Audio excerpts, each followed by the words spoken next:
World happiness report 2025 ఇప్పుడే release అయింది. 147 దేశాలు కాను భారత్ ర్యాంక్ ఎంతో తెలుసా? 118. అంటే మనం అస్సలు హ్యాపీగా లేమంట. అసలు ఈ హ్యాపీనెస్ ఎలా కొలుస్తారు? ఈ విషయం పక్కన పెడితే అసలు ఈ రిపోర్ట్ ఎవరిస్తారో ఒకసారి చూద్దాం. ఇది UN sustainable development solutions network along with wellbeing research centre Oxford university.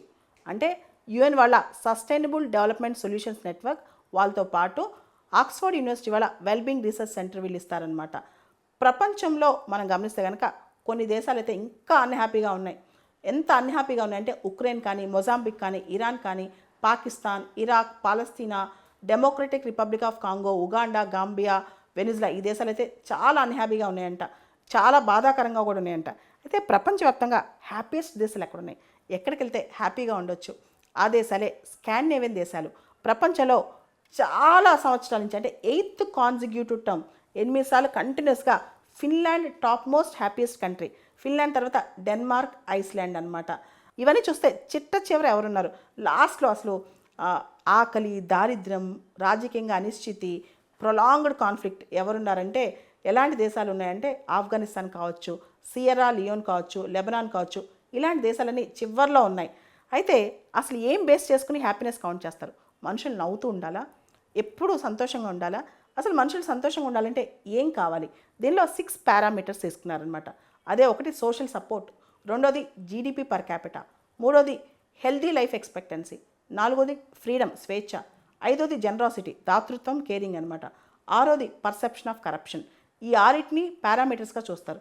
అంటే సమాజం స్థితిగతులు ఎలా ఉన్నాయి, పర్ క్యాపిటా తలసరి జీడిపి ఎంత ఉంది, లైఫ్ ఎక్స్పెక్టెన్సీ అంటే జీవన ప్రమాణాలు ఎంతకాలం జీవిస్తున్నారో ఆయుర్దాయం ఎంత ఉంది, అది కూడా హెల్తీగా ఆరోగ్యకరంగా, తర్వాత ఫ్రీడమ్ స్వేచ్ఛ, జనరాసిటీ దాతృత్వం ఎలా ఉంది, అవినీతిపై పర్సెప్షన్ ఎలా ఉంది, పర్సెప్షన్ ఆఫ్ కరప్షన్, ఇవన్నీ చూస్తారనమాట.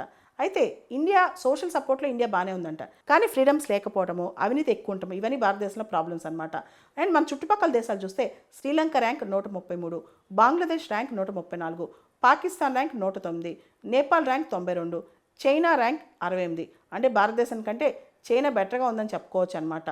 సో ఇవన్నీ చూస్తే ఇంకా అమెరికాలో అంట ఈ మధ్య బాగా లోన్లీనెస్ ఫీల్ అవుతున్నారంట. సోషల్ సపోర్ట్ చాలా తక్కువ ఉంది. ఈటింగ్ మీల్స్ ఎలోన్ అంటాం, అంటే ఒంటరితనం బాగా పెరిగిపోతుంది అనమాట. దాంతోపాటు సూసైడ్స్ కానీ, డ్రగ్స్ కానీ ఇవన్నీ అమెరికాలో పెరిగిపోతున్నాయంట. దానివల్ల అమెరికాలో అంత హ్యాపీగా ఉండట్లేదు, కాస్త హ్యాపీనెస్ తగ్గింది అని. గొప్ప రచయిత షేక్స్పియర్ ఒక మాట అంటారు, మెర్సీ దయ అనేది బ్లెస్సింగ్ అని. అంటే దయ చూపించినా దయ పొందినా రెండు బ్లెస్సింగే అని. అలానే ఈ రిపోర్ట్లో హ్యాపీనెస్ రిపోర్ట్లో ఒక మాట అంటారనమాట, caring is a twice blessing అని. అంటే కేరింగ్ కనుక మనం చూపించగలిగితే ఇచ్చిన వాళ్ళకి పొందిన వాళ్ళకి అందరికీ హ్యాపీనెస్ అని చెప్పి.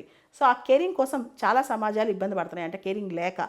ఇక్కడ టాప్ 25 హ్యాపీయెస్ట్ కంట్రీస్ 2025 ప్రకారం Finland number 1, number 2 Denmark, number 3 Iceland, number 4 Sweden, number 5 Netherlands, number 6 Costa Rica. మిగతా లిస్ట్ మీరు ఇక్కడ చూడొచ్చు. ఓవరాల్గా మనం చూస్తే నార్డిక్ దేశాల్లో వెల్ఫేర్ ప్రొవిజన్స్ కావచ్చు, పేరెంటల్ లీవ్ కావచ్చు, అన్ఎంప్లాయ్మెంట్ సపోర్ట్ కావచ్చు, హెల్త్ కేర్ కావచ్చు, అండ్ ప్రజల యొక్క కరప్షన్ లెస్ సొసైటీ కావచ్చు, వీటన్నిటి వల్ల నార్డిక్ దేశాల్లో హ్యాపీనెస్ అనేది చాలా ఎక్కువ ఉందన్నమాట.